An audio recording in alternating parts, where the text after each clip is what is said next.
আসসালামু আলাইকুম সবাইকে। আজকে আমরা আনবক্সিং করব এসজে ক্যাম। এটার সিরিজ হলো, মডেল হলো SJ400 dual screen. Dual screen মানে এটার সামনেও স্ক্রিন আছে, পিছেও স্ক্রিন আছে। তো দেখা যাক এটার মধ্যে কী কী আছে। আমরা এখন এটাকে আনবক্সিং করব। বক্স ওপেন করার পরেই আমরা আমাদের ক্যামেরাটাকে দেখতে পাচ্ছি। ক্যামেরাটা ওয়াটারপ্রুফ বক্সের মধ্যে দেওয়া আছে। আমরা এটাকে আনবক্সিং করবো এখন।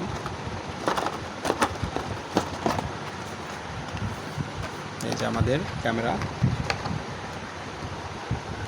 স্বল্প বাজেটের মধ্যে অ্যাকশন ক্যামেরা এটি আপনারা দেখতে পাচ্ছেন। এটা ওয়াটার বক্সের, এই যে এখানে দেখেন ওপেন একটি বাটন আছে, এই বাটনটাকে সরিয়ে তারপর আমাদের এটাকে ওপেন করতে হবে। এটা আমরা দেখব এখন।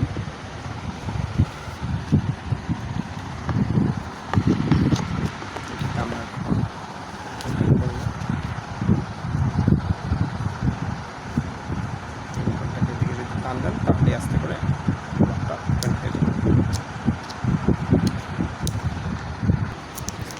আমরা ওপেন করে ফেলেছি কাভারটি। ওপেন করে তারপর আমরা এই যে এখান থেকে ওয়াটার বক্সের যে এখান থেকে টান দিলেই এই যে আমাদের ক্যামেরাটি বের হয়ে গেল। সেটা হলো আপনারা যদি বৃষ্টির মধ্যে বা বাইকে বৃষ্টির মধ্যে করেন বা সুইমিং পুলে বা আন্ডার ওয়াটার কোনো ভিডিও করেন, এইটার মধ্যে দিয়ে করতে পারবেন। এটা হলো ওয়াটারপ্রুফ কেস। আর এই যে আমাদের হলো ক্যামেরাটি। তো এসজে ক্যাম দেখতে পাচ্ছেন, এখানে দুটি ডিসপ্লে, এটা হলো ফ্রন্ট ডিসপ্লে আর এটা হলো ব্যাক ডিসপ্লে। আর এখানে দুইটা প্লাগ আছে, একটা হলো চার্জ দেওয়ার আর একটা কিসের আমি বলতে পারবো না।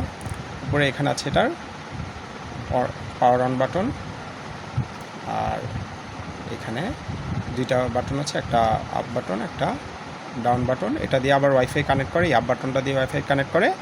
আর এটা দিয়ে আপনি মোড চেঞ্জ করতে, আবার মোডও চেঞ্জ করতে পারবেন উপরেরটা দিয়ে। আর এটা জাস্ট স্ক্রল ডাউন করার জন্য এই বাটনটা ইউজ করা হয়েছে। এটা আমাদের পাওয়ার বাটন, প্লাস হলো আমাদের এটা দিয়ে আমরা ভিডিও করতে পারবো, ছবিও তুলতে পারবো। ক্যামেরাটাকে আমি ওপেন করে নিলাম। আপনারা দেখতে পাচ্ছেন ক্যামেরাটার ভিডিও কোয়ালিটি কেমন দেখা যাচ্ছে, রেঞ্জ কেমন দেখা যাচ্ছে। ইনশাআল্লাহ পরবর্তীতে এই ক্যামেরা দিয়ে ভিডিও করে আমি আমার ইউটিউব চ্যানেলে আপলোড করব। তো যে বাটনগুলো বলেছি সব এখানে ডিটেলসে দেওয়া আছে। এটা যদি প্রেস করেন তাহলে ওয়াইফাই চলে আসবে। এই যে আমি যদি প্রেস করলাম, এটা মোডে চলে গেছে। এখন জোরে প্রেস করলে মোডে চলে যাবে, আস্তে সিঙ্গেল প্রেস করলে ওয়াইফাই, জোরে প্রেস করলে মোড। এখন এটা ক্যামেরায় চলে আসছে ছবি তোলার জন্য। তারপর আবার যদি আমি আবার প্রেস করি, এখন চলে যাবে। আমার কাছে কোনো ভিডিও করা নেই তাই এটা ব্ল্যাঙ্ক দেখাচ্ছে। যদি ভিডিও করা থাকতো তাহলে এখানে ভিডিওটা আসতো। আবার যদি এটাতে দেই,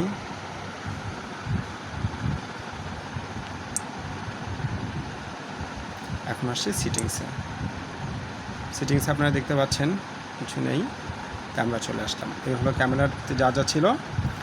আপনারা যদি ডিসপ্লে চেঞ্জ করতে চান তাহলে এই যে নিচের বাটনে চাপ দিলে এই যে দেখেন ফ্রন্ট ডিসপ্লে চলে আসবে। এখন এই যে ফ্রন্ট ডিসপ্লে চলে আসছে, আপনারা দেখতে পাচ্ছেন ফ্রন্ট ডিসপ্লেতে। এটা হলো ফ্রন্ট ডিসপ্লে। আপনি যখন নিজের ভিডিও করবেন তখন আপনি ফ্রন্ট ডিসপ্লেতে দেখতে পারবেন। আবার যখন নিচেরটা চাপ দিবেন আবার ব্যাক ডিসপ্লেতে চলে আসবে। আবার ব্যাক ডিসপ্লেতে চলে আসবে।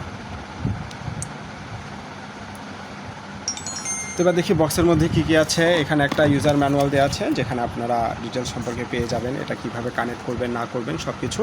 তারপর কারো যদি কোনো হেল্প লাগে এই ক্যামেরা সম্পর্কে আমার কমেন্ট বক্সে কমেন্ট করবেন, আমি ইনশাআল্লাহ হেল্প করবো আপনাদেরকে যতটুকু পারি।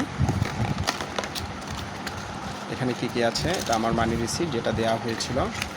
ওকে, এটা হলো নর্মাল। আপনি যদি বৃষ্টি ছাড়া, ওয়াটারপ্রুফ কেস ছাড়া এটাকে হেলমেট বা নর্মালি ট্রাইপডের সাথে ইউজ করতে পারবেন, এর জন্য এটা। তারপর এটা হলো ডাটা কেবল দেওয়া আছে। এটা হলো বাইকের হেলমেটে লাগানোর জন্য চিন মাউন্ট যেটাকে বলি আমরা, ওটা দেওয়া আছে। আর ভিতরে দুইটা এসজে ক্যামেরা স্টিকার দেওয়া, এটাও ওই চিন মাউন্টের সাথে লাগানোর জন্য আঠা, আর একটা পরিষ্কার করার জন্য একটা কাপড় দেওয়া। এই হলো এসজে ক্যাম দেখতে পাচ্ছেন। এটা যারা মানে নর্মালি ভিডিও স্টার্ট করতে চান, নর্মালি ভিডিও করতে চান তাদের জন্য এটা ওইরকম হাই কোয়ালিটি না। সো দেখতে পারেন। থ্যাংক ইউ সবাইকে।